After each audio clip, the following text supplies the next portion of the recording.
يا مساء الفل عليكم. تعالوا بقى نفتح على الفسيخ اللي احنا عملناه مع بعض ونشوف جماله. اول حاجة انا عايزة اقول لكم ان مدة التخليل خدت معايا مدة 10 ايام. تمام كده، لاني انا زي ما قلت لكم ان في الصيف بياخد 10 ايام وفي الشتاء 15 يوم. في الايام اللي فاتت بصراحة كان في ايام فيها كان الجو حر جدا، فده سرع معايا عملية التخليل. عشان كده قررت ان انا افتح عليه بعد 10 ايام.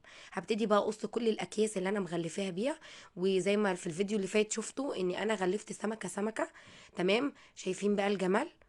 هتلاقوا بقى الملح كله ما دابش، عشان كده قلت لكم ما تقلقوش جد خالص ان الملح هينشف الفسيخ. بالعكس خالص، ادام انت حاطه الملح بمعيار مظبوط وبمقدار مظبوط، عمره ابدا ما الفسيخ معاكي اللحم بتاعه هينشف. تاني خطوة بقى ابتدي اني انا انضفه كويس جدا من القشر زي ما انتم شايفين.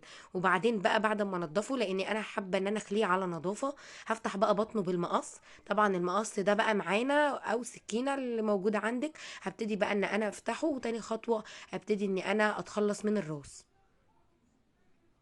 تمام كده.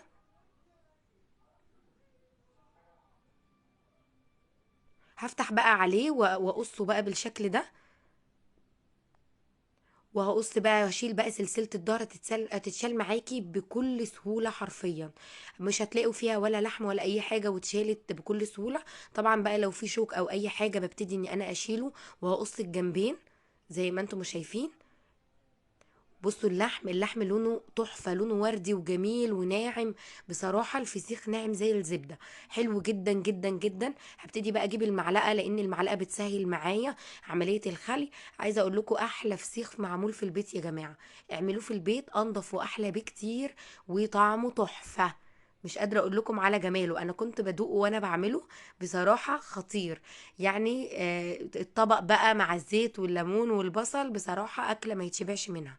هبتدي بقى ان انا اخلي بقى باقي الفسيخ لحد ما يبقى معايا الجلد بس. هبتدي برضو اعمل برضو التانية. انا طبعا نضفت الثلاث سمكات بنفس الشكل. تمام كده. بس انا اختصارا للوقت صورت لكم سمكتين بس. هبتدي بقى ان انا اقص برضو الجوانب زي ما احنا ما قلنا، ولو في اي شوك هبتدي اشيله. عشان يكون سهل كمان لما اقدمه، ما يكونش فيه شوك خالص، يكون فعلا فسيخ مخلي. هبتدي بقى اني انا بالمعلقه برضو بكل سهوله حرفيا. يعني بيتخلي معاكي على طول، وبتلاقي على طول الجلد. والفسيخ ما شاء الله تحفه وناعم جدا ولونه تحفه. بصراحه حكايه جميل جدا. هبتدي بقى اكمل بقى الباقي، وبعدين اجهز بقى الطبق معايا. واحط بقى الكميه كلها. وابتدي بقى احط زيت زي ما تحبي. هنغنغه بالزيت. شايفين الجمال. يعني الفسيخ يعني زيت وليمون وبصل وعيش، يا خبر ابيض على الجمال. عايزه اقول لكم ان اللقمه بتجر التانية وبتجر التالتة. تحفه يا جماعه. الفسيخ طعمه تحفه جدا وحلو قوي قوي. بتمنى ان شاء الله تجربوا الطريقه. ولو انت عايزه كمان تشيليه معاكي في الفريزر، حطيه في برطمان او في علبه وغرقيه، غطيه بالزيت وشيليه عادي جدا بكل سهوله. شيليه في الفريزر ويطلع معاكي تحفه. بتمنى ان شاء الله يكون عجبكم الفيديو وعجبتكم الطريقه وتجربوها. باي باي، انتظروني ان شاء الله في فيديو جديد، وكل سنه وانتم